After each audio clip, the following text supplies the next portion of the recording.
الحمدللہ رب العالمین والصلاة والسلام علی محمد الامین فاعوذ باللہ من الشیطان الرجیم بسم اللہ الرحمن الرحیم۔ خواتین و حضرات، ہم آیت 2 سے سورہ نور کا مطالعہ کر رہے ہیں۔ اس میں زنا کی سزا زیر بحث ہے۔ اس کے بہت سے پہلو پچھلی 2 نشستوں میں بیان ہو چکے ہیں۔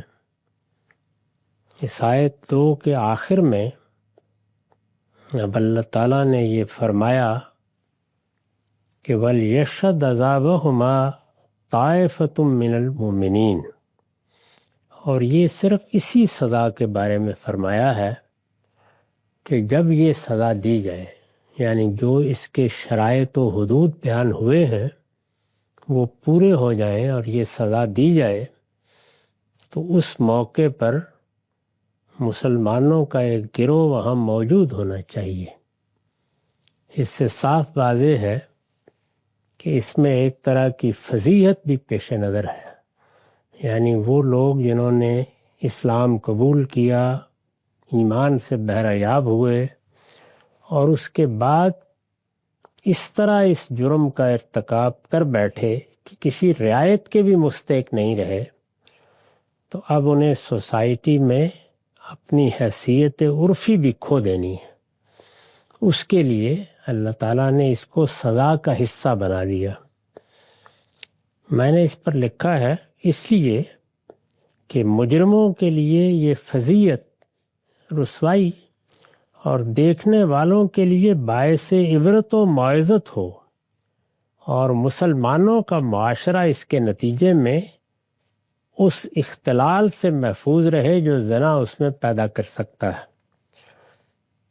قرآن مجید نے یہ ہدایت چوری کے معاملے میں نہیں کی، قتل کے معاملے میں بھی نہیں کی، درحالے کہ وہ بھی بڑے جرائم ہیں، لیکن اس جرم کے معاملے میں کی ہے۔ اس کی وجہ یہ ہے کہ جرم کی نوعیت پوری سوسائٹی کے لیے اس کے تمدنی صلاح و فلاح کی خادم ہو جاتی ہے۔ اللہ تعالیٰ نے بار بار توجہ دلائی ہے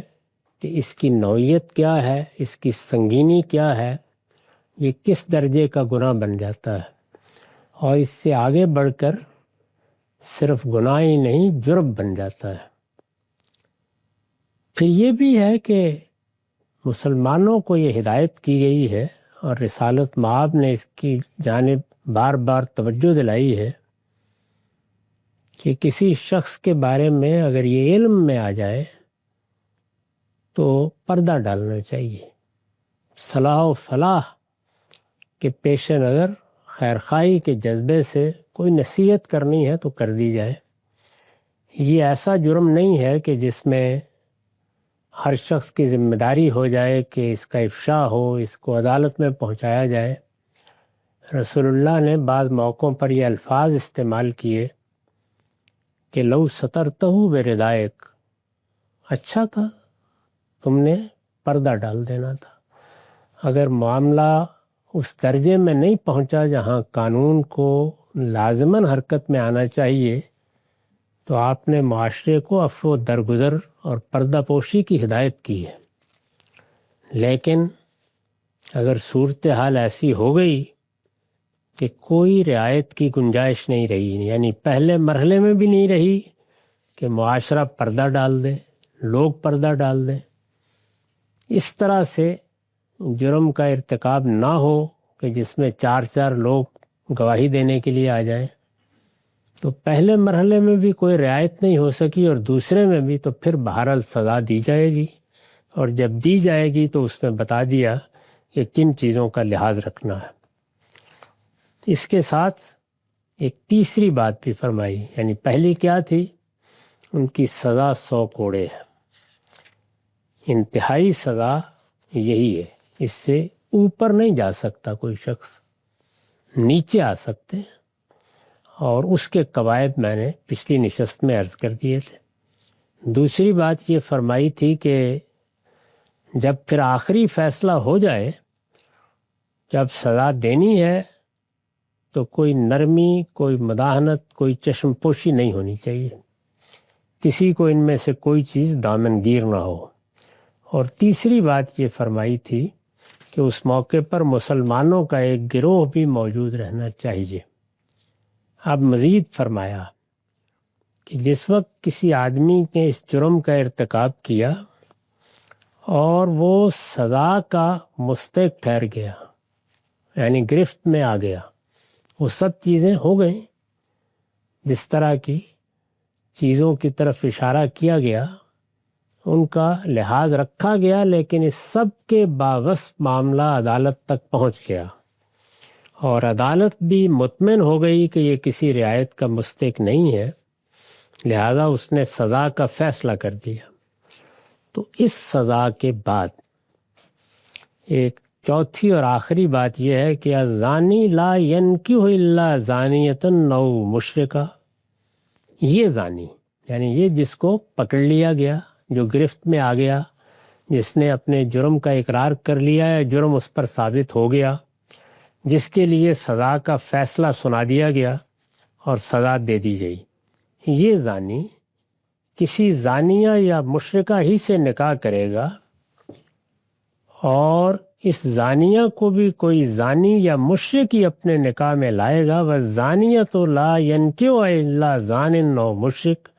وَحُرِّمَ ذَلِكَ عَلَى الْمُؤْمِنِينَ، ایمان والوں پر اسے حرام کر دیا گیا ہے۔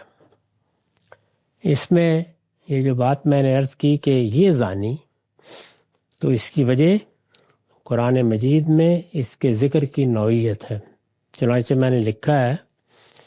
یہ زانی یعنی جس کا ذکر اوپر ہوا ہے، جس کی سزا اوپر بیان ہوئی ہے، جس کے بارے میں یہ بتایا گیا ہے کہ اس کو اس طرح سزا دی جائے، پہلے الزانیۃ والزانی کے بعد اعادہ معرف باللام کا قاعدہ اسی پر دلالت کرتا ہے، یعنی اس میں کیونکہ پھر الزانی ہی کہا ہے، ایک دی داخل کر دی ہے، تو اس وجہ سے اب یہ وہی زانی ہے۔ کسی زانی یا زانیہ کی شادی پر ظاہر ہے کہ قانوناً پابندی اسی صورت میں لگائی جا سکتی ہے جب اس کا جرم ثابت ہو جائے، تو اس وجہ سے یہ جو پابندی لگا دی ہے اللہ تعالیٰ نے کہ اب کسی عفیفہ مسلمہ سے اس کا نکاح نہیں ہو سکتا، اور یہی اگر وہ عورت ہے تو مرد کے ساتھ ہوگا معاملہ۔ اس کی وضاحت میں حاشیہ ہے، نکاح کے لیے اسلامی قانون میں یہ شرط ہے کہ وہ صرف انہی لوگوں کے مابین ہو سکتا ہے جو پاک دامن ہو، یعنی نکاح چونکہ پاک دامنی ہی کے تحفظ کے لیے ہے، لہذا وہ لوگ جو چوری چھپے آشنائیاں کرنے والے ہوں یا کھلے عام بدکاری کا ارتکاب کرتے ہوں، ان کا نکاح کسی عفیف یا عفیفہ سے، کسی پاک دامن مرد یا عورت سے نہیں ہو سکتا۔ قرآن مجید نے ہر جگہ نکاح کا جہاں ذکر کیا ہے اس پر اس پابندی کا ذکر بھی کیا ہے کہ جب نکاح ہو تو یہ محسنین غیر مصافحین، یعنی مردوں کے معاملے میں بھی اطمینان ہونا چاہیے کہ پاک دامن ہے، یہ کوئی بدکاری کرنے والے نہیں ہیں۔ اسی طرح عورتوں کے بارے میں بھی محسنات غیر مصافحات، نکاح کی ہدایت جہاں کی گئی ہے یہ شرط بھی وہاں بیان ہوئی ہے۔ نکاح کے لیے اسلامی قانون میں یہ شرط ہے کہ وہ صرف انہی لوگوں کے مابین ہو سکتا ہے جو پاک دامن ہوں، یا توبہ و اصلاح کے بعد پاک دامنی اختیار کر لیں، یعنی غلطی ہوئی، کوتاہی ہوئی، یا اس طرح کے کسی گناہ کا ارتکاب ہو گیا، تو سوال یہ ہے کہ اب اس گناہ یا اس غلطی کے بارے میں کیا رویہ ہے؟ یہ کہ پھر کریں گے موقع ملے گا، یا یہ کہ آدمی نے یہ خیال کیا کہ نہیں مجھے اب اس سے بچنا ہے، مجھے اپنا گھر بنانا ہے، مجھے وفاداری کے ساتھ میاں بیوی کا تعلق قائم کرنا ہے، عورت ہو یا مرد، اور اب وہ اپنے پچھلے معاملات کو ختم کر کے اللہ کے حضور میں بھی توبہ کر کے، اور اگر لوگ واقف ہیں تو یہ اعلان کر کے کہ میں اب اس چیز کا ارتکاب نہیں کروں گا، میں نے اپنی اصلاح کر لی ہے، وہ پاک دامنی اختیار کر لے۔ تو پاک دامن ہو یا توبہ اصلاح کے بعد پاک دامنی اختیار کر لیں۔ قرآن کا یہ ارشاد اسی کی فرح ہے، یعنی جو جگہ جگہ شرط بیان کی ہے، تو جب کسی زانی کا مقدمہ پیش ہو گیا یا زانیہ کا، تو اب قرآن نے بتایا کہ انہیں جب سزا دی جائے گی تو اس کے ساتھ ہی یہ اعلان بھی کر دیا جائے گا کہ اب یعنی اب تو گویا اس کا امکان بھی ختم ہو گیا، توبہ و اصلاح کا بھی سزا ہو گئی۔ یہ معاملہ اس سے پہلے تھا، اب کوئی صورت باقی نہیں رہی۔ قرآن کا یہ ارشاد اسی کی فرح ہے۔ آیت سے واضح ہے کہ زانی اگر ثبوت جرم کے بعد سزا کا مستحق قرار پا جائے، یعنی مقدمہ ہوا، جرم ثابت ہو گیا، سزا کا فیصلہ سنا دیا گیا، تو اسے کسی عفیفہ سے نکاح کی اجازت نہیں دی جائے گی۔ اب گویا معاشرے میں اس کی یہ حیثیت ہی ختم کر دی گئی ہے۔ جس طرح سے ماں کے ساتھ نکاح ممنوع ہے، بہن کے ساتھ نکاح ممنوع ہے، اب اس شخص کا یا اس عورت کا یا مرد کا نکاح کسی پاک دامن عورت یا مرد سے بھی ممنوع قرار پا گیا۔ یہی معاملہ زانیہ کے ساتھ ہوگا۔ چنانچہ فرمایا ہے کہ اس کے بعد اگر وہ نکاح کرنا چاہیں تو انہیں نکاح کے لیے کوئی زانی یا مشرکہ اور زانیہ یا مشرکہ ہی ملے۔ کسی مومنہ کے لیے وہ ہرگز اس بات کو جائز نہیں رکھتا کہ اپنے آپ کو کسی زانی کے حبالہ عقد میں دینے کے لیے راضی ہو، اور نہ کسی مومن کے لیے یہ جائز رکھتا ہے کہ وہ اس نجاست کو اپنے گھر میں لانے کے لیے تیار ہو جائے۔ اس طرح کا ہر نکاح باطل ہے۔ تو یہ گویا سزا میں شامل کر دیا ہے۔ آگے بھی ایک جرم آ رہا ہے، اس میں بھی سزا میں حیثیت عرفی کو شامل کیا ہے، تو یہاں بھی شامل کر دیا۔ اس سے واضح ہوا کہ جن لوگوں کو یہ آخری سزا ملے گی ان کے بارے میں پھر دروازہ بند ہو گیا، ان کی حیثیت عرفی بھی ختم ہو جائے گی، اور وہ معاشرے میں اب زانی قرار پا جائیں گے، ان کے ساتھ اب کوئی عفیف یا عفیفہ نکاح نہیں کرے گی۔ بہت وضاحت سے فرمایا وَحُرِّمَ ذَلِكَ عَلَى الْمُؤْمِنِينَ، ایمان والوں پر اسے حرام کر دیا گیا ہے، کسی کے لیے جائز نہیں رہا۔ میں عرض کر چکا ہوں کہ اس سے پہلے جب تک پردہ پڑا ہوا ہے، لوگوں کے سامنے کوئی چیز نمایاں نہیں ہے، معاملات اللہ اور بندے کے درمیان ہے، تو پورا موقع ہے کہ وہ اپنے آپ کو توبہ و اصلاح کر کے پاک کر لے۔ اس میں اس طرح کا کوئی معاملہ معاشرے کی سطح پر نہیں ہوگا۔ یہ صرف ان لوگوں کے لیے ہے جو گرفت میں آ جائیں، جو عدالت میں بلا لیے جائیں، جن کے خلاف مقدمہ دائر ہو جائے، پھر ان کو سزا دے دی جائے۔ تو سزا کا حصہ ہے یہ چیز بھی۔ اس کے بعد ارشاد ہوا کہ یہ تو معاملہ ہے اس جرم کا یا اس گناہ کا اور اس کے لیے اللہ کی مقرر کردہ سزا کا۔ اب سوال یہ ہے کہ دنیا میں جرائم ہوتے ہیں، بالعموم کوئی شخص ان کے بارے میں قانون کو مطلع کر دیتا ہے، لوگوں میں اس کا افشا کر دیتا ہے، تو کیا اس کا معاملہ بھی ایسا ہی ہے، یعنی اس طرح کے گناہ کا؟ تو یہ وضاحتیہ کہ نہیں، اس کا معاملہ اس طرح کا نہیں ہے۔ یہ چونکہ ایک ایسا گناہ ہے جس میں حق تلفی اس طرح نہیں ہوتی کہ نمایاں ہو جائے معاملہ، تو آدمی کے لیے توبہ و اصلاح کا دروازہ کھلا رہنا چاہیے۔ لہٰذا باپ کے علم میں آیا ہے، بیٹے کے علم میں آیا ہے، بھائی کے علم میں آیا ہے، کسی اور نے دیکھا ہے، تو اصلاح کے جذبے سے نصیحت کرنی چاہیے۔ اس کو رسوا کرنا، اس کا افشا کرنا، اس کو سوسائٹی کے سامنے لانے کی صحیح کرنا، یا اس کو عدالت کے سپرد کرنے کی کوشش کرنا، اس کو اللہ تعالیٰ نے پسند نہیں فرمایا۔ میں عرض کر چکا کہ ان آیات سے جو اب ہم دیکھنے والے ہیں بالکل واضح ہے، اور رسول اللہ نے بھی بار بار اس کی جانب توجہ دلائی ہے۔ یہاں تک کہ ایک باپ نے جب آ کے، ایک چرواہے نے اپنی بیٹی کے بارے میں ذکر کیا ہے، تو اس کو بھی آپ نے یہی کہا کہ ایسے معاملات پہ پردہ ڈالا کرتے ہیں۔ جب کسی نے اپنے بارے میں بھی آ کے کہا تو آپ نے اس کو یہی نصیحت کی۔ اور ماعز اسلمی کے معاملے میں بھی جب شروع میں معاملات آپ کے علم میں آئے تو آپ نے ان کے سرپرست حضال سے کہا کہ لو سترتہ بردائک، تمہاری چادر تھی ڈال دیتے، پردہ پوشی ہو جاتی، ایسے معاملات کا افشا نہیں ہونا چاہیے۔ تو اللہ تعالیٰ کا اس کے معاملے میں یہ رجحان ہے، اس کو وہ ہدایت کا ذریعہ بناتے ہیں، نہیں چاہتے کہ یہ معاملات سامنے آئیں۔ جب نہیں چاہتے کہ یہ معاملات سامنے آئیں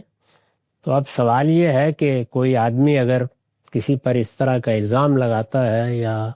اس کے بارے میں اس طرح کا ذکر کرتا ہے، بے شک اس کے علم میں آ گیا ہے، وہ سچائی سے بات کر رہا ہے، ایسا نہیں ہے کہ کوئی تہمت لگا رہا ہے، واقعے میں اس نے دیکھ لیا ہے۔ فرمایا نہیں، یہ نہیں ہو سکتا۔ والذین یرمون المحصنات ثم لم یاتوا باربعۃ شہداء، اور جو لوگ پاک دامن عورتوں پر زنا کی تہمت لگائیں، یعنی اب کوئی آدمی آیا اور اس نے آ کے کہا کہ میں نے تو ایسا دیکھا ہے، سوال یہ ہے کہ اگر کسی شخص کی حیثیت عرفی قائم ہے، یعنی ہم جانتے ہیں کہ اس طرح کا کوئی معاملہ اس سے کبھی نہیں ہوا یا اس سے پہلے ایسی کوئی چیز سامنے نہیں آئی، تو پھر اس شخص کو جو الزام لگانے آیا ہے 4 گواہ پیش کرنے ہوں گے، یعنی اس صورت میں اس کا مقدمہ قابل سماعت ہوگا یا قابل التفات ہوگا۔ یہ ابھی کوئی سزا دینے کا سوال نہیں پیدا ہوا، اس کے لیے یہ جائز ہی تب ہوگا جب وہ 4 گواہ پیش کر سکے۔ جو لوگ پاک دامن عورتوں پر زنا کی تہمت لگائیں پھر اس کے ثبوت میں 4 گواہ نہ لا سکیں، تو فرمایا کہ اس کی سزا ہم نے مقرر کر دی 100 کوڑے۔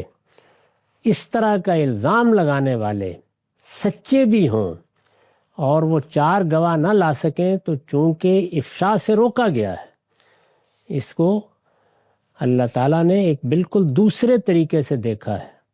اس سے انسان کی حیثیت عرفی چونکہ ایک مسلمان معاشرے میں ختم ہو جاتی ہے، تو ہدایت کی ہے کہ اس پر پردہ ڈالا جائے، اس کا افشا نہ کیا جائے۔ تو اس شخص نے یہ معاملہ کیا، پھر 4 گواہ بھی پیش نہیں کر سکا، تو اب اس کی پیٹھ پر 80 کوڑے برسا دیے جائیں گے، یعنی اس کی باقاعدہ سزا مقرر کر دی، ان کو 80 کوڑے مارو۔ اور جس طرح وہاں یہ کہا تھا کہ جب سزا دے دی جائے تو پھر سوسائٹی میں کوئی اپنی لڑکی نہیں دے گا اگر وہ عفیفہ ہے، اور اسی طرح کا معاملہ مردوں کے ساتھ ہوگا۔ یہاں یہ فرمایا کہ اگر کسی نے کسی مسلمان مرد یا عورت پر، عورتوں کا ذکر خاص طور پر اس لیے کیا ہے کہ زیادہ تر وہی تہمت کا ہدف بنتی ہیں، جو لوگ پاک دامن عورتوں پر زنا کی تہمت لگائیں پھر اس کے ثبوت میں 4 گواہ نہ لا سکیں، ان کو 80 کوڑے مارو، اور پھر وَلَا تَقْبَلُوا لَهُمْ شَهَادَةً أَبَدًا وَأُولَٰئِكَ هُمُ الْفَاسِقُونَ۔ معاملہ یہیں نہیں رکے گا، اس طرح کا الزام لگانے والے کو پھر ایک مزید سزا یہ دی جائے گی کہ ان کی گواہی پھر کبھی قبول نہ کرو، یعنی اب وہ ساکت الشہادہ قرار پا گئے، کسی معاملے میں ان کی گواہی کسی عدالت میں قبول نہیں کی جائے گی۔ یہ بھی ظاہر ہے کہ سزا کا حصہ ہے۔ وَأُولَٰئِكَ هُمُ الْفَاسِقُونَ، اور یہی لوگ فاسق ہیں، یعنی سوسائٹی میں ان کی حیثیت عرفی بھی ختم کر دی ہے۔ انہوں نے یہ جسارت کیوں کی کہ ایک مسلمان کے بارے میں اس طرح کی بات زبان سے نکالی، اس طریقے سے اس کو رسوا کرنے کی کوشش کی؟ اگر ایسی کوئی چیز ان کے علم میں آئی تھی تو انہیں چاہیے تھا کہ یہ پردہ ڈالتے، اپنے بھائی کو نصیحت کرتے، اس کے معاملات کو درست کرنے کی کوشش کرتے۔ اگر یہ سب نہیں کر سکتے تھے تو خاموش رہتے، لیکن انہوں نے اس کی حیثیت کو ختم کرنے کے لیے اقدام کیا ہے، تو یہ بھی اب اصل میں اسی طرح کے جرم کے مستحق ہو گئے۔ تو اس طرح قرآن مجید نے گویا دونوں جانب سے ایک حصار قائم کر دیا۔ سزا یہ ہے، ان شرائط اور ان حدود کے لحاظ سے دی جائے گی، اور اس کے یہ پہلو ہیں جو ملحوظ رکھے جائیں گے۔ یہاں تک کہ اگر کسی نے اس جرم کا ارتکاب کیا تو اس کی حیثیت عرفی معاشرے میں، اس کے ماحول میں ختم کر دی جائے گی۔ تو یہی معاملہ اس کی تہمت لگانے والوں کے بارے میں بھی ارشاد فرما دیا۔ اس پر میں نے لکھا ہے یہاں اور اس سے آگے بھی اگرچہ عورتوں ہی پر تہمت کا ذکر ہوا ہے، یعنی یہاں مردوں کا ذکر نہیں کیا، پاک دامن عورتوں پر تہمت لگائیں، لیکن عربی زبان میں یہ علی سبیل تغلیب کا اسلوب ہے، یعنی کیونکہ عورتیں زیادہ تر ہدف بھی بنتی ہیں اور ان پر کوئی تہمت اپنے اندر بڑے نازک پہلو بھی رکھتی ہے، تو اس وجہ سے اللہ تعالیٰ نے انہی کا ذکر کیا، جو صرف اس لیے اختیار کیا گیا ہے کہ اس طرح کے الزامات کا ہدف بالعموم عورتیں ہی بنتی ہیں، اور معاشرہ اس معاملے میں انہی کے بارے میں زیادہ حساس بھی ہوتا ہے، لہٰذا اشتراک علت کی بنا پر یہ حکم مرد و عورت دونوں کے لیے عام ہے، اسے صرف عورتوں کے ساتھ خاص قرار نہیں دیا جا سکتا۔ یہی معاملہ آگے لیان کا بھی ہے۔ تو قرآن مجید میں جب کوئی حکم دیا جاتا ہے یا ہدایت کی جاتی ہے تو اس میں عامت الورود صورتیں دیکھی جاتی ہیں، یعنی عام طور پر کیا ہوتا ہے،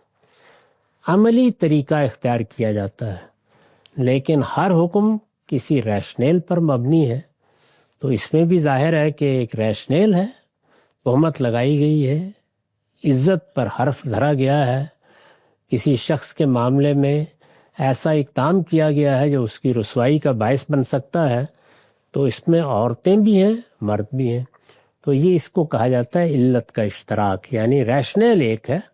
تو اس وجہ سے جو قانون بیان کیا گیا ہے اس کا ہدف مرد بھی بنیں گے، عورتیں بھی بنیں گی۔ تو فرمایا کہ یہ لوگ فاسق قرار پا جائیں گے، ان کی گواہی پھر قبول نہیں کی جا سکتی۔ إِلَّا الَّذِينَ تَابُوا مِن بَعْدِ ذَلِكَ وَأَصْلَحُوا فَإِنَّ اللَّهَ غَفُورٌ رَحِيمٌ۔ ہاں، جو اس کے بعد توبہ اور اصلاح کر لیں وہ خدا کے نزدیک فاسق نہ رہیں گے، اس لیے کہ اللہ بخشنے والا ہے، اس کی شفقت ابدی ہے، یعنی اللہ کے ہاں جو سزا دی گئی ہے اس کے امتداد سے بچنے کے لیے انہیں توبہ و اصلاح کرنی چاہیے۔ یہ ہر جرم کے بارے میں کہا گیا ہے، تو پھر اللہ تعالیٰ آگے معاف فرمانے والا ہے۔ مطلب یہ ہے کہ دنیا میں جب اتنی سختی برتی گئی ہے تو یہ خیال نہیں ہونا چاہیے کہ آخرت میں ایک مرتبہ پھر یہ صورت ہوگی۔ اگر کسی نے توبہ و اصلاح کر لی ہے دنیا میں تو بہرحال دنیا کے قاعدے کے مطابق سزا کا نفاذ ہو جائے گا، لیکن اللہ آگے معاف کرنے والا ہے، وہ بہت بخشنے والا ہے۔ اس پر میں نے وضاحت کی ہے۔ مطلب یہ ہے کہ تہمت لگانے والے کو ہر حال میں 4 عینی گواہ پیش کرنا ہوں گے۔ اگر کوئی مسلمانوں کے معاشرے میں اس جرم کی تہمت کسی پر لگاتا ہے تو اس سے کہا جائے گا کہ وہ 4 عینی گواہ پیش کرے، اس سے کم کسی صورت میں بھی اس کا الزام ثابت قرار نہ پائے گا۔ یعنی کسی شخص کی حیثیت عرفی اگر مانی ہوئی ہے اور عام حالات میں یہی خیال ہے کہ یہ ایک اچھا آدمی ہے یا ایک عورت ہے، اس کے بارے میں بھی یہی شہرت ہے، تو پھر کسی شخص کا کام نہیں ہے کہ وہ اس پر تہمت لگائے۔ اگر ایسا ہوگا تو اس کو ہر حال میں 4 گواہ پیش کرنے ہوں گے۔ آدمی آبرو باختہ اور بدچلن ہے تو ثبوت جرم کے لیے ان میں سے ہر چیز بڑی اہمیت کی حامل ہے۔ کیا قرائن، حالات، طبی معائنہ، یہ سب اس معاملے میں بالکل بے معنی ہوں گے اگر کوئی آدمی بدچلن نہیں ہے، لیکن کسی کو سزائیں ہو چکی ہیں، کسی کی شہرت یہی ہے، اس کے بارے میں ہر شخص اسی طرح کی بات کرتا ہے، تو اس طرح کے لوگوں کے معاملے میں البتہ یہ ہو سکتا ہے کہ آپ کوئی دوسری چیز بھی پیش کر دیں جو قطعیت سے بتا دے کہ فی الواقع جرم ہوا ہے۔ آدمی آبرو باختہ اور بدچلن ہے تو ثبوت جرم کے لیے ان میں سے ہر چیز یعنی قرائن، حالات، طبی معائنہ، ہر چیز بڑی اہمیت کی حامل ہے، لیکن اس کی شہرت اگر ایک شریف اور پاک دامن شخص کی ہے تو قرآن یہی چاہتا ہے کہ اس سے اگر کوئی لغزش ہوئی بھی ہے تو اس پر پردہ ڈال دیا جائے، اور اسے معاشرے میں رسوا نہ کیا جائے. یعنی جو اپنی رسوائی کا پہلے ہی اہتمام کر چکا ہے اس کو یہ حفاظت حاصل نہیں ہے، لیکن جو شخص شریف ہے، اچھی شہرت رکھتا ہے، پاک دامن ہے، یعنی ظاہر میں دیکھنے میں، اس کو رسوا نہ کیا جائے.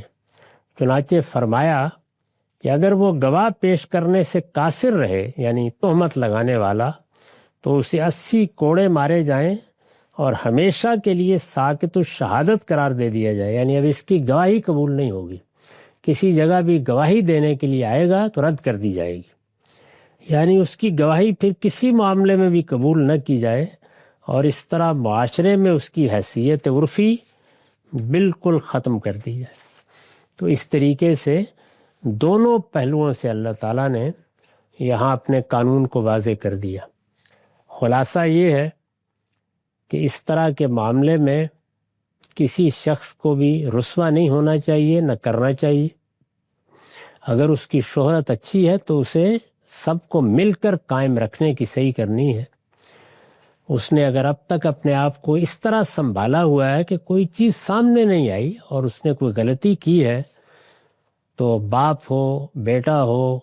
عزیز ہو، رشتہ دار ہو، اس پر پردہ ڈالنا چاہیے. لیکن اگر معاملہ یہ نہیں ہے تو پھر نوعیت بالکل مختلف ہو جائے گی. تو ارشاد فرمایا کہ اسی صورت میں اس معاملے کو قابل سماعت سمجھا جائے گا جب پھر تہمت لگانے والے 4 گواہ پیش کر دیں گے. وہ یہ پیش کر دیں گے تو سزا سے بچ جائیں گے، لیکن گواہ پیش کر دینے کے بعد بھی وہ ایک مقدمہ بنا ہے، یعنی اس سے زیادہ کچھ نہیں ہے. تہمت لگانے والے اپنی پیٹھ بچا لے گئے ہیں، انہوں نے 4 گواہ پیش کر دیے ہیں. اب عدالت کا اطمینان ایک بالکل الگ چیز ہے. یعنی اب تو مقدمہ چلے گا، دیکھا جائے گا، گواہوں پر جرح ہوگی، وہ قابل قبول ہیں یا نہیں ہے یہ بھی دیکھا جائے گا. تو یہ سارے معاملات بعد بھی ہوں گے، پھر عدالت کوئی فیصلہ کرے گی. تاہم اب یہ مقدمہ قابل سماعت ہو گیا ہے، یعنی اس کو لے لیا گیا ہے، مقدمہ دائر ہو گیا ہے. تو اس میں جتنے حدود قیود بیان کیے گئے ہیں وہ سب یہی بتا رہے ہیں کہ مسلمانوں کے معاشرے میں اس کی حوصلہ افزائی نہیں کی جائے کہ اس طرح کی چیزوں کی اشاعت ہو، ان کو عام کیا جائے، یہ تہمتیں لگائی جائیں، ہر شخص بے تکلف اس طرح کی باتیں اپنی زبان سے نکالتا رہے. نہیں، اس میں سب کو محتاط ہونا چاہیے. کسی شخص کے بارے میں ایسی بات زبان سے نہیں نکالنی چاہیے. اگر نکلے گی اور قانون کے مطابق گواہ پیش کر دیے جائیں گے تو پھر کارروائی ہوگی، اور جب ہوگی تو اس میں بھی یہ دیکھا جائے گا کہ کیا جرم آخری درجے میں ہو گیا ہے اور مجرم کسی حالات کا مستحق نہیں، کسی رعایت کا مستحق نہیں ہے، معاف کیجیے گا، تو پھر اس کے لیے یہ سزائیں بیان کر دی گئی ہیں. اور اس کے ساتھ یہ ترغیب دی گئی ہے کہ اللہ کے ہاں اس کی پاداش سے بچنے کے لیے یا اپنے آپ کو ایک بندہ مومن کی حیثیت سے پیش کرنے کے لیے لوگوں کو توبہ و اصلاح کرنی ہے. یعنی اللہ کے ہاں معاملات تو توبہ و اصلاح ہی سے درست ہوں گے. دنیا کی سزا یہاں سے متعلق ہے، آخرت میں بندے نے کیا سمجھا، کیا کیا، اس کا رویہ کیا ہے، اس نے گناہ کو چھوڑ دیا، یہ سب چیزیں دیکھی جائیں گی. اور اگر اس نے اپنی اصلاح کر لی ہے تو فإن اللہ غفور الرحیم، پھر اطمینان رکھو، اللہ بخشنے والا ہے، اس کی شفقت ابدی ہے. تو یہاں تک زنا اور تہمت زنا کا معاملہ ہے وہ قانون بیان کر دیا ہے. اس کے بعد پھر میاں بیوی کے مابین اگر یہ صورت پیش آ جائے تو اس کی کیا نوعیت ہوگی، جس کو لیان کہا جاتا ہے، اس کا حکم زیر بحث ہے. اس کو ہم اگلی نشست میں دیکھیں گے. اقول قولی ھذا واستغفر اللہ لی ولکم ولسائر